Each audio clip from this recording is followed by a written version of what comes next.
الإيمان والإسلام، وهي أعظم النعم. أشهد أن لا إله إلا الله الرفيع الأنام، وأشهد أن سيدنا وحبيبنا محمدا عبده ورسوله الذي لا نبي بعده. رب اشرح لي صدري ويسر لي أمري واحلل عقدة من لساني يفقه قولي. قال تعالى في القرآن الكريم: والصائمين والصائمات والحافظين فروجهم والحافظات والذاكرين الله كثيرا والذاكرات أعد الله لهم مغفرة وأجرا عظيما. وقال النبي صلى الله عليه وسلم: صوت الصائم تسبيح ونومه عبادة ودعاؤه مستجاب وعمله مضاعف. صدق الله العظيم وبلغ رسوله الكريم، ونحن على ذلك من الشاهدين والشاكرين، والحمد لله رب العالمين. Alhamdulillah, jamaah sholat subuh, bapak-bapak, ibu-ibu sekalian yang sama-sama dirahmati, dimuliakan oleh Allah Subhanahu wa ta'ala. Bersyukur kita kepada Allah Subhanahu wa ta'ala pada hari ini, kita pada bulan yang mulia, yaitu bulan Ramadan, tepatnya tanggal yang keempat. Bulan Ramadan, hadirin yang dimuliakan oleh Allah Subhanahu wa ta'ala, bulan yang penuh anugerah. Nabi kita, Nabi besar Muhammad sallallahu alaihi wasallam, beliau pernah bersabda: awwaluhu rahmah wa awsatuhu maghfirah wa akhiruhu itqun minan nar. Yang mana bulan Ramadan di 10 hari pertama Allah Subhanahu wa ta'ala mencurahkan rahmat-rahmatnya bagi hambanya. Wa awsatuhu maghfirah, di pertengahan bulan Ramadan Allah mencurahkan maghfirahnya, mencurahkan ampunannya. Wa akhiruhu itqun minan nar, dan di 10 hari terakhir bulan Ramadan Allah Subhanahu wa ta'ala membebaskan hamba-hambanya dari api neraka. Semoga kita hadirin yang dimuliakan oleh Allah Subhanahu wa ta'ala termasuk orang-orang yang mendapatkan anugerah-anugerah yang telah disebutkan tadi. Amin ya rabbal alamin. Dijelaskan dalam kitab Madjarur Rabi' karangan Imam Dimyati Al-Hafiz rahimahumullah. Di dalam kitab tersebut Nabi sallallahu alaihi wasallam pernah bersabda, hadirin: inna fil jannati baban yuqalu lahu Rayyan. Sesungguhnya di dalam surga ada satu pintu yang bernama pintu Rayyan. Yadkhulu minhu as-shaimuna yaumal qiyamah wa la yadkhulu minhu ahadun ghairuhu. Yang mana pintu Rayyan ini dikhususkan, diperuntukkan bagi orang-orang yang ahli berpuasa. Wa la yadkhulu minhu ahadun ghairuhu, dan pintu Rayyan tidak dimasuki oleh orang-orang yang bukan ahli puasa. Masya Allah hadirin. Jadi di surga nanti Allah Subhanahu wa ta'ala telah menyiapkan satu pintu surga, yang mana nama pintu surganya adalah pintu rayyan yang dikhususkan buat orang yang ahli puasa. Termasuk keistimewaan dari pintu rayyan ini adalah man dakhala syariba wa man syariba lam yadma abada. Salah satu keistimewaannya adalah Allah Subhanahu wa taala memberikan minum di pintu tersebut. Barang siapa yang minum air tersebut lam yadma abada, maka dia tidak akan kehausan selama-lamanya. Masya Allah. Ini satu kenikmatan yang Allah bocorkan. Masih banyak kenikmatan-kenikmatan lain. Barang siapa yang minum saja di pintu rayyan, maka tidak akan haus selama-lamanya. Termasuk sahabat Nabi Shallallahu Alaihi Wasallam yang dirindukan oleh pintu-pintu surga adalah sahabat Abu Bakar As-Siddiq radhiyallahu anhu. Hadirin. Jadi pintu surga itu banyak namanya, bukan hanya pintu rayyan. Untuk orang yang ahli puasa dimasukkan di pintu rayyan. Nanti ada yang ahli sedekah masuk pintu ahli sedekah. Nanti yang ahli sholat masuk pintu surga yang namanya pintu as-sholat, untuk ahli-ahli sholat. Yang ahli jihad berjuang fisabilillah di jalan Allah Subhanahu wa taala nanti masuk surga namanya babul jihad, pintu jihad. Dan banyak lagi yang lainnya hadirin. Suatu ketika Nabi Shallallahu Alaihi Wasallam bersabda di hadapan para sahabatnya. Nabi bersabda, siapa yang hari ini berpuasa, maka Abu Bakar As-Siddiq angkat tangan. Hadirin. Nabi bertanya lagi, siapa yang hari ini bersedekah, maka Sayyidina Abu Bakar As-Siddiq angkat tangan lagi. Hadirin. Nabi bertanya lagi, siapa yang hari ini jenguk orang sakit, Sayyidina Abu Bakar As-Siddiq angkat tangan lagi. Siapa yang hari ini bersilaturahim, Sayyidina Abu Bakar As-Siddiq angkat tangan lagi. Sehingga Nabi Shallallahu Alaihi Wasallam bersabda, barang siapa yang melakukan amalan-amalan ini, niscaya dia akan masuk surga. Termasuk Sayyidina Abu Bakar As-Siddiq dirindukan pintu-pintu surga, dirindukan pintu rayyan, dirindukan pintu jihad, dirindukan pintu as-sholat, pintu silaturahim dan yang lain sebagainya. Kita gitu juga hadirin, dirindukan oleh pintu-pintu surga, bukan malah sebaliknya, dirindukan pintu neraka. Ada orang yang masih hidup di dunia, tetapi pintu neraka sudah merindukannya. Kapan kamu mati? Kapan kamu mati? Biar cepat-cepat masuk pintu neraka. Nah, maka kita ini termasuk golongan mana hadirin?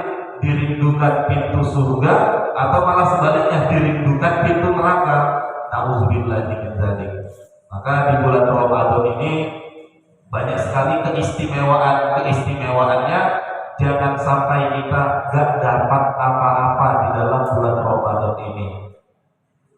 Mau minta ampun di mana lagi selain di bulan Ramadan? Kata Nabi Shallallahu Alaihi Wasallam, bulan Ramadan adalah bulan yang penuh keberkahan, bulan yang penuh dengan ampunan. Mau di bulan mana lagi kita meminta ampunan kepada Allah? Sedangkan di bulan ini Allah Subhanahu wa taala mencurahkan segala maghfirahnya, mencurahkan seluruh rahmatnya bagi hamba-hambanya. Sehingga ada hadis yang populer dari Nabi Shallallahu Alaihi Wasallam, kam min shaimin laisa lahu min siyamihi illa al-ju' wal 'atashu. Berapa banyak orang yang berpuasa tetapi dia tidak mendapatkan apa-apa dari puasanya, illa al-ju' wal 'atashu, kecuali rasa lapar dan rasa haus saja.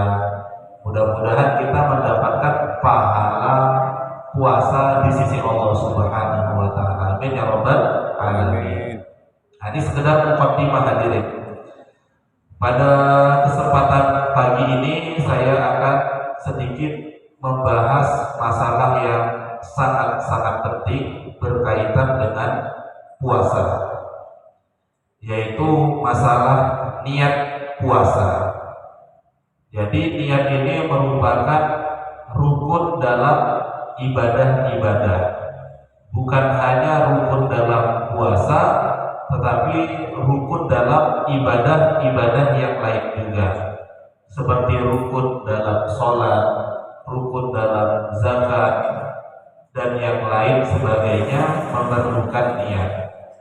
Sebagaimana hadis dari baginda Nabi besar Muhammad sallallahu alaihi wasallam, innamal a'malu binniyat, hanyalah sahnya amalan-amalan itu dengan niat. Dan penafsiran para ulama berbeda-beda mengenai hadis innamal a'malu binniyat.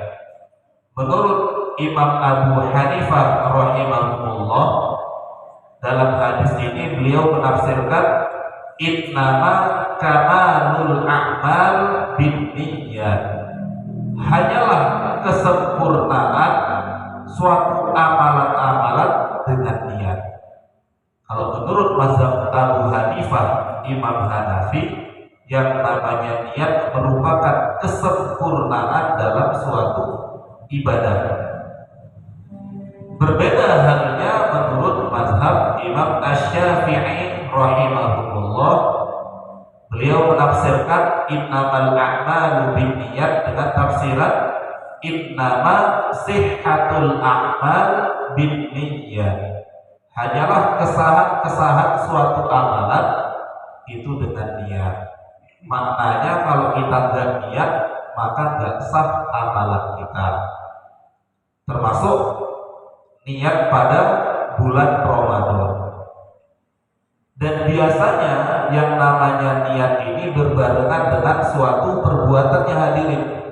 Kapan kita niat sholat? Ketika mengerjakan sholat. Kapan kita niat wudhu? Ketika melaksanakan wudhu. Tapi beda halnya dengan puasa, prakteknya pas subuh, tetapi niatnya udah harus sebelum subuh, udah pada malam hari. Sehingga Nabi SAW menyabdakan, man lam yubayyit as-siyam qabla al-fajri fala siyama lahu. Barang siapa yang tidak menginapkan niatnya pada malam hari, fala siyama lahu, maka tidak sah puasa baginya, hadirin. Nah, seperti itu. Jadi ada permulaannya niat. Kapan dimulainya niat dalam puasa ini? Dimulainya niat dalam puasa ini adalah yadkhulu waqtuha min ghurubish syamsi ila tulu'il fajri fayajibu at-tabyid. Mulai dibolehkannya niat adalah setelah masuknya waktu maghrib. Jadi ibu-ibu sekalian, bapak-bapak sekalian, kita udah boleh niat pas maghrib sudah tiba, maghrib sudah masuk, udah boleh niat. Udah kita baca doa buka puasa, Allahumma laka sumtu wa bika amantu wa ala rizqika aftartu birahmatika ya arhamar rahimin. Habis itu niat boleh. Nawaitu shauma ghadin dan seterusnya. Udah boleh niat pada waktu maghrib. Gak perlu nunggu sholat tarawih niatnya. Gak perlu nunggu pas sahur niat puasanya. Jadi mulai buka puasa kita sudah boleh untuk niat berpuasa. Nah, seperti itu. Hadirin yang dimuliakan oleh Allah Subhanahu wa taala, dan banyak lagi sekarang lebih mudah lagi katanya mengikuti mazhab Imam Malik rahimahullah, bahwasanya niat itu boleh satu kali niat untuk 30 hari. Saya niat puasa Ramadan 30 hari karena Allah Ta'ala. Gimana hadirin, boleh gak ikut mazhabnya Imam Malik masalah niat? Karena khawatir kesiangan sahur, lupa niat. Dan orang yang lupa niat pada malam hari, puasanya gak sah hadirin. Gak sah puasanya. Orang yang lupa niat, atau bahasa fikihnya adalah nasiun niyah. Orang yang lupa niat pada malam hari gak sah puasanya, walaupun dia mulai subuh sampai maghrib gak makan, gak minum, tidak mengerjakan hal-hal yang membatalkan puasa, tapi kalau lupa niat gak sah puasanya. Dalam artian dia nanti wajib mengqadha'i puasanya di luar bulan Ramadan.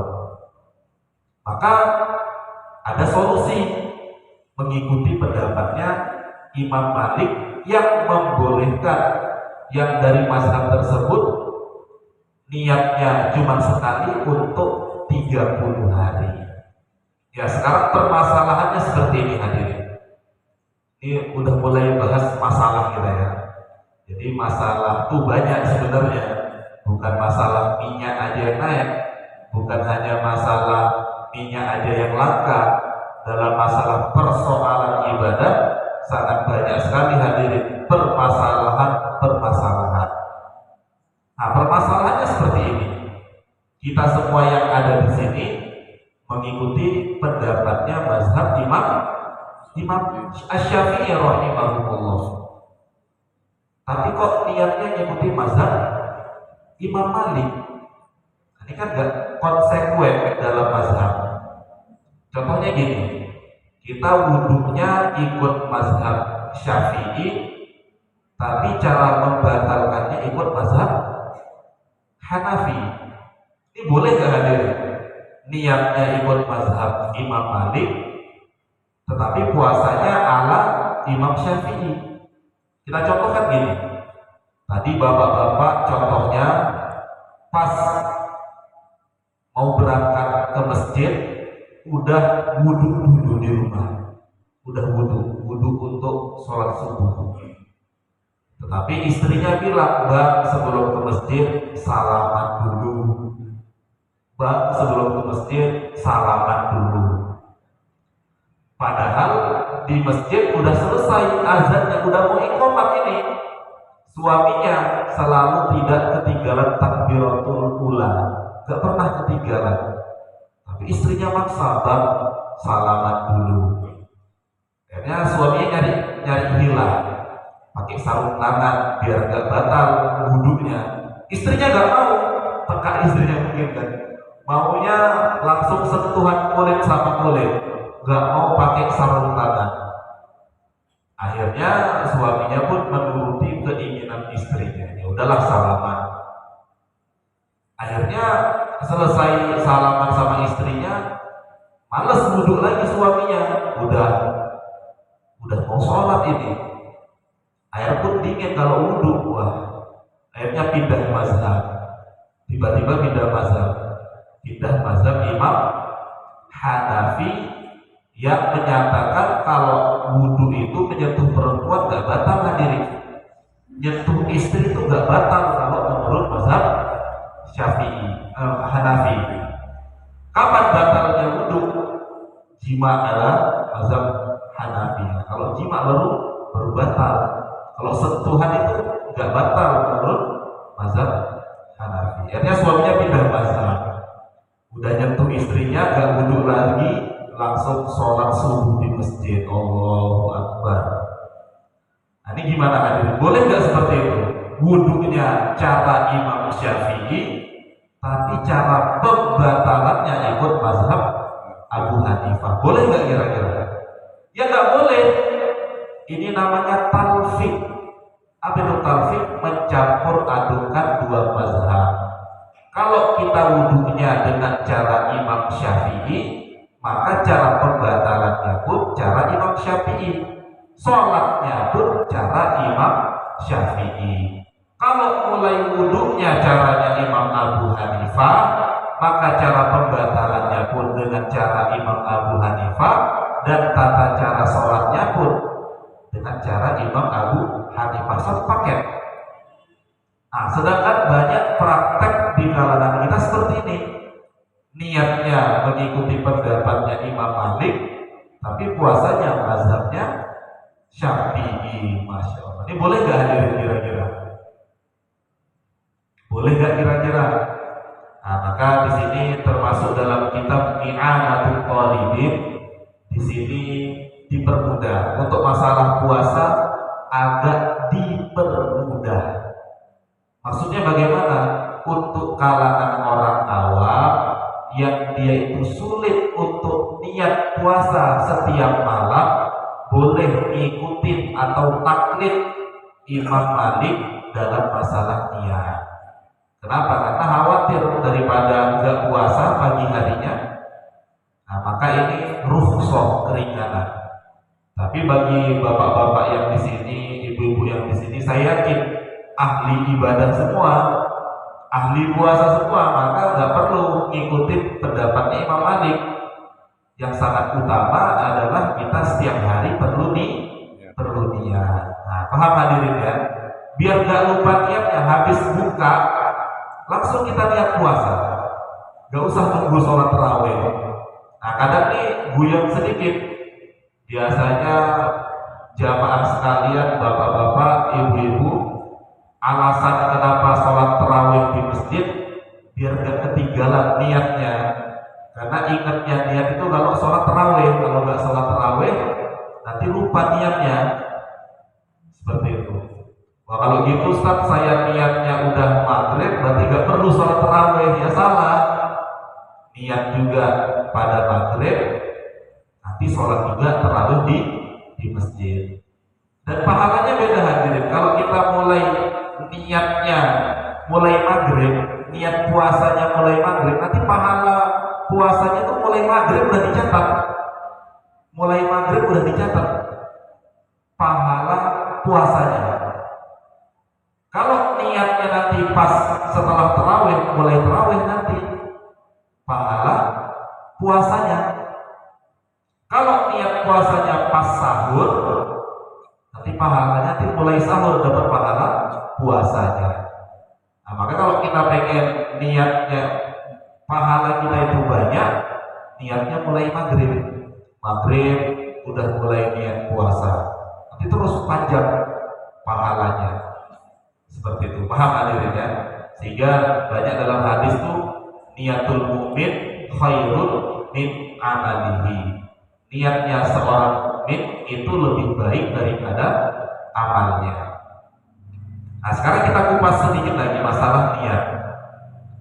Kenapa kok pendapatnya Imam Malik ini menyatakan boleh niat satu kali untuk puasa yang 30 hari atau 29 hari hadirin? Karena menurut Imam Malik yang namanya ibadah puasa ini adalah ibadah wahidah. Menurut Imam Malik, puasa adalah ibadah wahidah. Artinya adalah ibadah yang satu paket. Jadi kalau kita niatnya udah sekali, itu sudah mewakili niat puasa untuk esok hari terus sampai bulan Ramadan.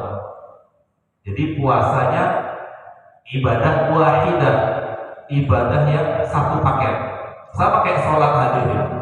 Sholat itu adalah ibadah wahidah, ibadah yang satu paket.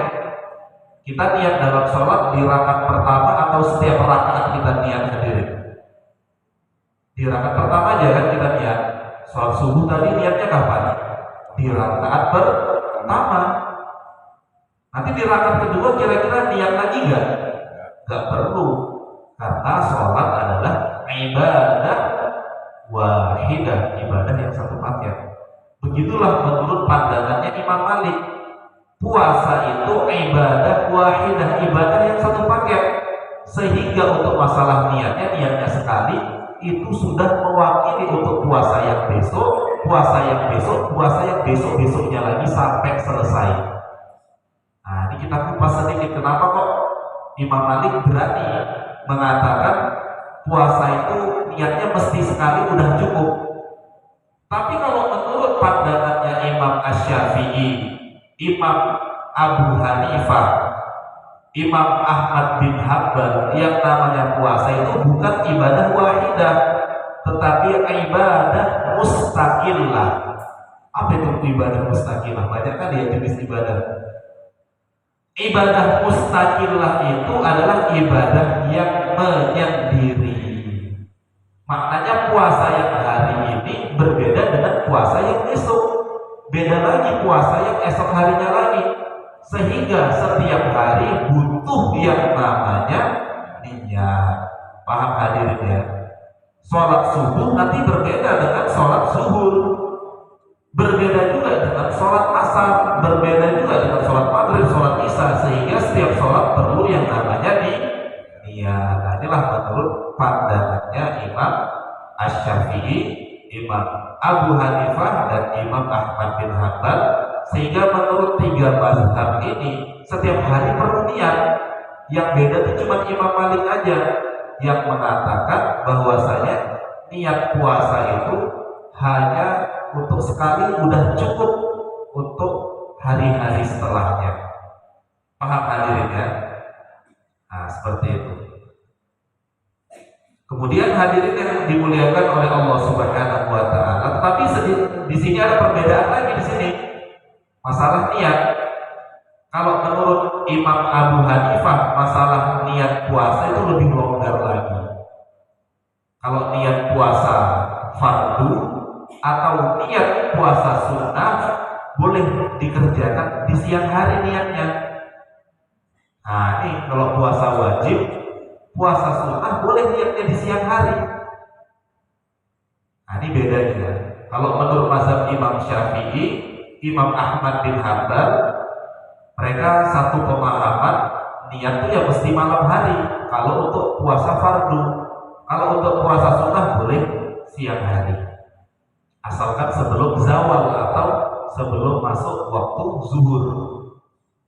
Tapi kalau menurut mazhab Abu Hanifah, mau puasa Ramadan, mau puasa sunnah boleh niatnya siang hari. Nah, maka di sini pun ada juga orang yang terkadang kayak kalangan Imam Syafi'i ya contohnya, dia lupa niat pada malam hari, lupa juga niat satu hari untuk 30 hari, lupa dia. Akhirnya pindah mazhab Imam Hanafi. Imam Hanafi itu lebih enak lagi, tapi niatnya setiap hari boleh niat, siangnya boleh niat. Oh, saya niat puasa Ramadan tahun ini karena Allah Ta'ala, siang hari niatnya boleh. Ikutin pendapat Imam Hanafi. Dia lupa ngikutin pendapatnya Imam Malik, lupa juga niat pada malam hari. Akhirnya solusi yang ketiga, ikutin pendapatnya Imam Abu Hanifah yang membolehkan puasa wajib niatnya di siang hari. Kalau Imam Malik nggak boleh hadir. Paham hadirin ya? Ini mulek-mulek ini. Ini udah mulai ngantuk ini. Paham masalah niat ini hadirin ya? Nah, masalah niat ini paham.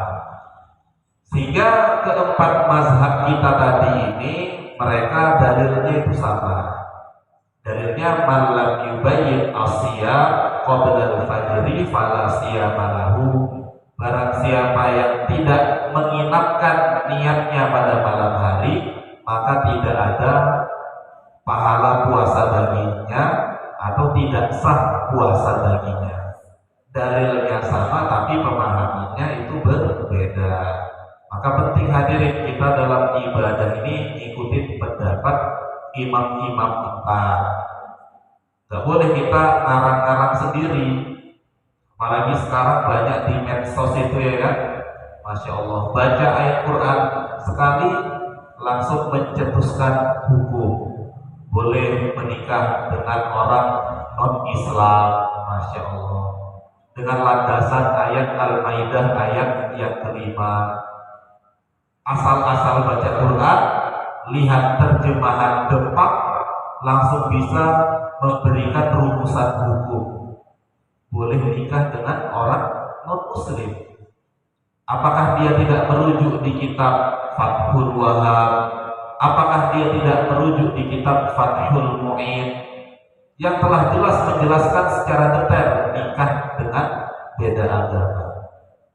Nah, sekarang orang banyak baca Quran sedikit mencetuskan hukum ini, hukum itu, masya Allah. Makanya kita lihat Imam Asy-Syafi'i setiap beliau pengen mencetuskan suatu hukum, beliau baca Quran dulu, hadirin 30 juz, dibaca dulu 30 juz Al-Quran, ada gak dalilnya? Dibuka lagi hadis-hadisnya, ada gak dalilnya? Kalau kita sekarang gak baca Quran sekali langsung mencetuskan hukum. Nanti itu juga boleh nikah sesama jenis, masya Allah. Ini luar biasa dihadirin ya, keterbelakangan umat pada zaman ini. Maka kata Nabi Shallallahu Alaihi Wasallam, kalau kita pengen selamat di akhir zaman ini, ikutilah pendapat para sahabat khulafaur rasyidin ya, alaikum bi khulafair rasyidin, sama mengikuti pendapatnya para imam mazhab. Terakhir ini ya, habis ini boleh nanya jawab. Terakhir, sekarang lafaz niat puasa yang benar gimana? Nah ini jarang dibahas biasanya. Lafaz niat puasa. Umumnya kita di sini kalau puasa niatnya nawaitu shauma ghadin an ada ifar di syahri Ramadana hazihis sanati apa sanata bu? Hazihis sanati apa hazihis sanata? Hazihis sanati lillahi ta'ala. Disinilah letak kesalahannya ya. Maka dalam melafazkan niat mesti benar. Ketika kita bacanya nawaitu shauma ghadin an ada ifar di syahri Ramadana, maka bukan hazihis sanati, yang benar adalah hazihis sanata. Kalau hazihis sanati itu gak nyambung artinya nanti. Jadi yang benar adalah hazihis sanata. Kalau dalam ilmu nahwu itu kedudukannya jadi sorof, atau bahasa Arabnya keterangan waktu. Hazihis sanata, bukan hazihis sanati. Paham ya? Jadi kita rubah, jangan sampai hazihis sanati itu salah. Nawaitu shauma ghadin an ada ifar di syahri Ramadana hazihis sanata. Kapan diperbolehkan hazihis sanati? Nah ini kita otak-atik lagi. Kapan diperbolehkan hazihis sanati? Ketika kita membacanya Ramadhani. Nah ini baru dengar lagi Ramadhani. Bacanya seperti ini. Nawaitu shauma ghadin an ada ifar di syahri Ramadhani hazihis sanati. Kalau kita bacanya Ramadhani maka disambungkan dengan hazihis sanati. Gak boleh pisah. An ada ifar di syahri Ramadhani hazihis sanati. Gak boleh berhentinya di Ramadan. Gak boleh an ada ifar di syahri Ramadhani hazihis sanati, gak boleh. Harus satu napas. Nah sekarang yang lebih utama memakai Ramadana atau lebih memakai Ramadhani hadirin. Nah ini permasalahannya sekarang. Ini jarang dibahas. Lebih utama niat menggunakan lafaz Ramadana atau lebih utama menggunakan lafaz Ramadhani? Biasanya Ramadana apa ya? Masya Allah. Apa Ramadhani ibu-ibu? Jadi di sini kalau kita membacanya Ramadana, nawaitu shauma ghadin an ada ifar di syahri Ramadana, saya niat puasa esok hari untuk menunaikan kefarduan bulan Ramadan. Kalau kita bacanya Ramadana, itu Ramadan yang kapan? Apakah Ramadan yang tahun kemarin, Ramadan yang tahun ini, atau Ramadan yang akan datang? Akhirnya kurang jelas niat puasa kita. Karena apa hadirin? Termasuk kewajiban niat adalah takyid, menentukan jenis ibadah itu apa. Nah, Ramadan di sini umum, bisa Ramadan tahun kemarin, bisa Ramadan tahun ini, bisa Ramadan yang akan datang. Maka kalau kita bacanya An ada ifardi syahri Ramadana, gak jelas Ramadannya kapan. Ustaz, saya kan baca juga hazihi sanata tahun ini. Itu pun juga salah karena niat gak perlu dilibatkan dengan tahun ini. Karena niat itu singkat aja. Sehingga yang benar adalah bacanya, yang lebih benar adalah kita gabungkan an ada ifardi syahri Ramadani hazihi sanati. Kalau kita bacanya Ramadani hazihi sanati, maka kita jelas puasanya memang betul-betul Ramadan tahun ini. Ya Ustaz, gimana? Kami selama ini Ramadan. Konsekuensinya apa kalau kita niat puasanya selama ini pakai lafaz Ramadan? Konsekuensinya, dampaknya itu apa hadirin? Kata para ulama, tetap sah puasanya. Jadi aman Bu ya, tetap sah puasanya ya, walaupun pakai Ramadan tetap sah puasanya, karena niat itu yang penting dalam hati kita. Ini kan lafaz niatnya. Dalam hati kita kan kita sudah menyatakan bahwasanya saya niat puasa esok hari di bulan Ramadan. Dalam hati kita udah seperti itu kita niatkan, walaupun lafaznya mungkin masih Ramadan, walaupun masih hadis sanati salah harokatnya.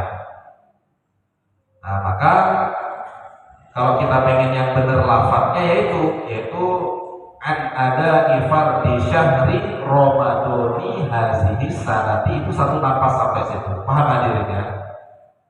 Atau ngikutin pendapat yang ketiga, ini lebih enak lagi. Nanti khawatir dibilang saya bertahun-tahun Ramadan, tiba-tiba kok Ramadani. Ada yang betul pakai Ramadan, tetapi ditambahin lafaz setelahnya hadirin. Ditambahin lafaz setelahnya. An ada ifardi syahri Ramadana, pakai huruf lam, lihazihis sanati. Nah kalau mau hazihi sanati pakai lihazihis sanati lillahi ta'ala. Paham ibu-ibu, bapak-bapak? Saya rangkum ya, ini kayaknya masih bingung. Nah saya rangkum. Yang terakhir ini dia tetap memakai lafaz Ramadana, dan boleh dibaca hazihi sanati dengan catatan kita tambahkan huruf lam. Nawaitu sauma godin, waqad ya berarti ada ifardi syahri Ramadan. Nah oke. Kalau hazihi sanati nggak boleh. Boleh hazihi sanati kalau ditambahin huruf lam, lihazihis sanati, pakai ya, lihazihis sanati. Nah, nanti artinya bagus. Saya niat puasa esok hari untuk menunaikan kefarduan bulan Ramadan, lihazihis sanati, untuk tahun ini. Nah jadi bagus, ada alatnya, lihazihis sanati lillahi ta'ala. Paham ya? Paham ibu-ibu? Nah, insyaallah inilah ringkasan masalah niat dan lafaz niat. Sampai sini hadirin ada yang mau ditanyakan, sekiranya bisa dijawab, ana jawab. Kalau belum bisa dicari lagi jawabannya. Ada yang mau ditanya hadirin? Boleh tanya dari ibu-ibu, bapak-bapak, masalah niat atau yang lain sekiranya bisa dijawab.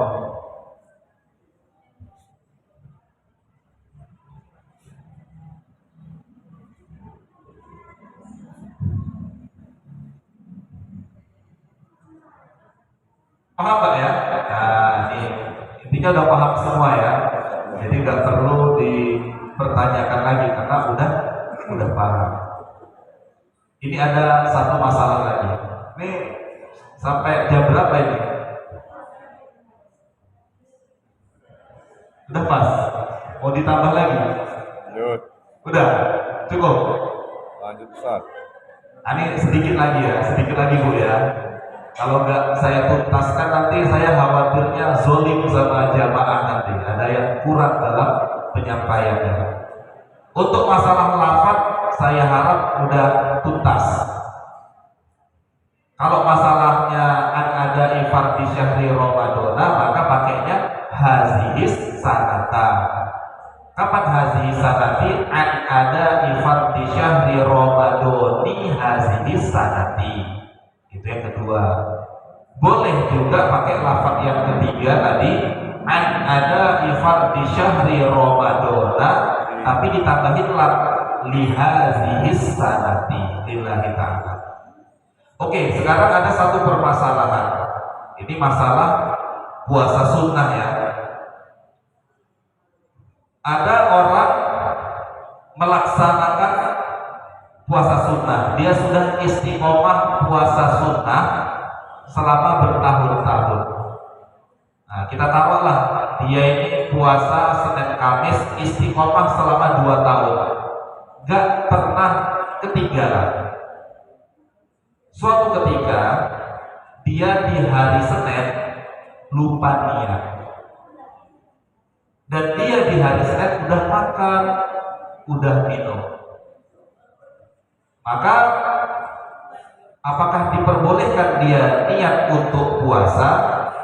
Nah, maka di sini kata kitab ini, kitab Taqriratus Sadidah, di sini dijelaskan orang yang punya amalan istiqomah, amalan puasa istiqomah selama bertahun-tahun, contohnya amalan puasa sunnah, suatu ketika dia mengalami kelupaan, lupa niat, dan malah di hari Senin itu makan, hadirin, makan, maka dia tetap diperbolehkan melanjutkan puasanya. Gak batal puasanya, hadirin, tetap boleh melanjutkan niat puasanya, dan puasanya sah, mendapatkan pahala. Nah, ini hebatnya orang istiqomah. Tapi kalau puasa Senin Kamis kita baru-baru kemarin sore, Seninnya makan, ya udah nggak boleh kita niat puasa sunnah, nggak boleh melanjutkan. Ah, ini udah makan, udah minum, baru ingat, ya Allah, ternyata hari ini adalah hari Senin. Aturannya saya puasa, tapi malah makan saya. Maka boleh dia niat puasa, melanjutkan puasanya walaupun jelas-jelas udah makan, udah minum. Nah, inilah hebatnya amalan istiqomah, hadirin.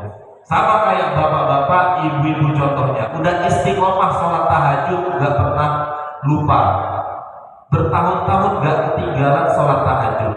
Suatu ketika kesiangan sholat subuhnya, kan lupa sholat tahajudnya otomatis, maka boleh sholat tahajud di siang hari.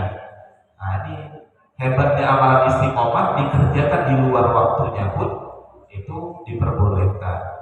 Wallahu ta'ala a'lam bishawab. Ini saja yang bisa disampaikan di pagi ini. Mudah-mudahan ibadah kita, khususnya puasa, diterima di sisi Allah Subhanahu wa ta'ala. Amin ya rabbal alamin. Allahumma salli ala sayyidina Muhammad wa ala ali sayyidina Muhammad kama sallaita ala sayyidina Ibrahim wa ala ali sayyidina Ibrahim fil alamin innaka Hamidum Majid. Allahumma aftah lana futuhal arifin wa alhimna ilhamal malaikatil muqarrabin warzuqna fahmal anbiya'i wal mursalin. Allahumma arhamna bitarkil ma'asi abadan ma abqaitana. Allahumma barik lana fi Ramadan. Allahumma barik lana fi Ramadan. Wafiqna lihya'i lailatul qadar. Allahumma faqihna fid din wa 'allimna ta'wil wahdina ila sawa'is sabil. Rabbana zalamna anfusana wa illam taghfir lana wa tarhamna lanakunanna minal khasirin. Rabbana atina fid dunya hasanah wa fil akhirati hasanatan wa qina adzabannar. Subhana rabbika rabbil izzati amma yasifun wa salamun 'alal mursalin walhamdulillahi rabbil alamin. Assalamualaikum warahmatullahi wabarakatuh. Waalaikumsalam warahmatullahi wabarakatuh.